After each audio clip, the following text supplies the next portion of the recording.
Ada operasi rahasia yang intinya menggagalkan Mas Gibran untuk menjadi cawapresnya Pak Prabowo.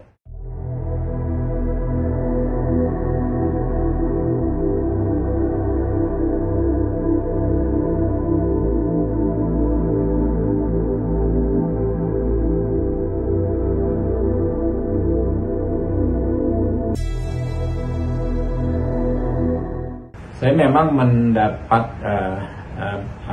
informasi lah.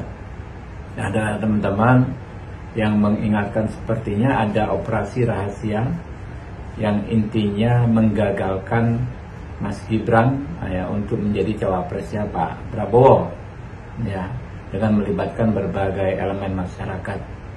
Saya tidak begitu percaya dengan informasi tersebut dengan wanti-wanti tersebut, tapi memang saya melihat pemetaan adanya dua kelompok masyarakat yang mengkritisi putusan MK terkait batas usia ini. Yang pertama adalah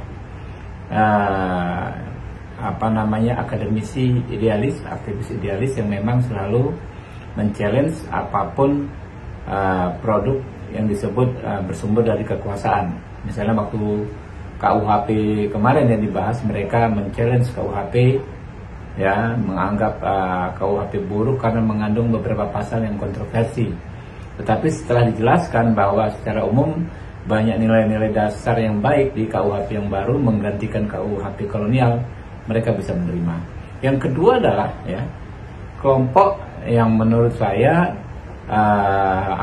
sangat takut apabila Pak Prabowo berpasangan dengan Mas Gibran, karena ini dianggap menjadi duet yang dahsyat yang sangat sulit dikalahkan. Nah, karena itu ada beberapa langkah yang sepertinya dilakukan. Yang paling penting itu mendelegitimasi putusan MK, kalau bisa membatalkan dengan menyampaikan misalnya lewat disebut isu soal hak angket, disebut soal MK, padahal kan itu jelas kalau hak angket itu tidak bisa diajukan terhadap putusan MK karena MK itu independen sebagai lembaga yudikatif sebagaimana diatur di pasal di konstitusi kita. Begitu juga soal putusan MK ada yang menggiring putusan MK ini bisa membatalkan putusan MK, padahal tidak akan mungkin di pasal 24C undang-undang kita diatur bahwa putusan MK itu bersifat final, dan putusan MK adalah pengadilan tingkat pertama dan terakhir. Dan banyak sekali perkara yang terkait putusan MK, misalnya perkara tipikor sekalipun, ada hakim konstitusi Akil Mohtar misalnya terbukti melakukan tindak pidana korupsi ketika menjalankan tugas memeriksa sejumlah perkara pilkada. Ada Gunung Mas, Lebak, dan lain sebagainya. Dia terbukti melakukan tindak pidana korupsi, tetapi putusan pidana korupsi tersebut tidak membatalkan putusan MK dalam perkara pilkada. Begitu juga yang terjadi dengan kasus hakim konstitusi Patrialis Akbar yang menguji materi undang-undang tentang peternakan dan kesehatan hewan, lalu dituduh menerima suap dalam perkara tersebut. Ternyata putusan pidananya tidak membatalkan putusan perkara Mahkamah Konstitusi, dan putusan MK atau Dewan Etik MK juga tidak bisa membatalkan putusan lain.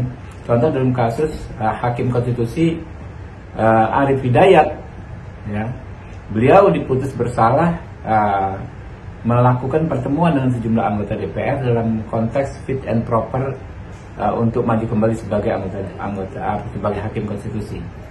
Tetapi putusan Dewan Etik tersebut ternyata tidak bisa membatalkan hasil fit and proper DPR yang menunjuknya kembali sebagai hakim konstitusi. Jadi kalau MK jelas tidak bisa juga membatalkan putusan Mahkamah Konstitusi. Sekarang kemudian mereka mungkin ingin mendelegitimasi secara politik, yang menurut saya juga tidak mungkin terjadi karena rakyat sudah cerdas, sudah sadar, rakyat paham sekali siapa yang meluncurkan isu-isu tersebut, dan rakyat bisa menilai yang mana yang substansi.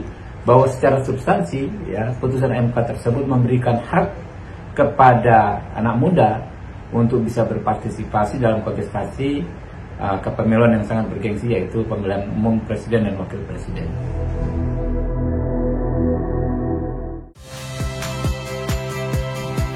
Saya Cynthia Rompas.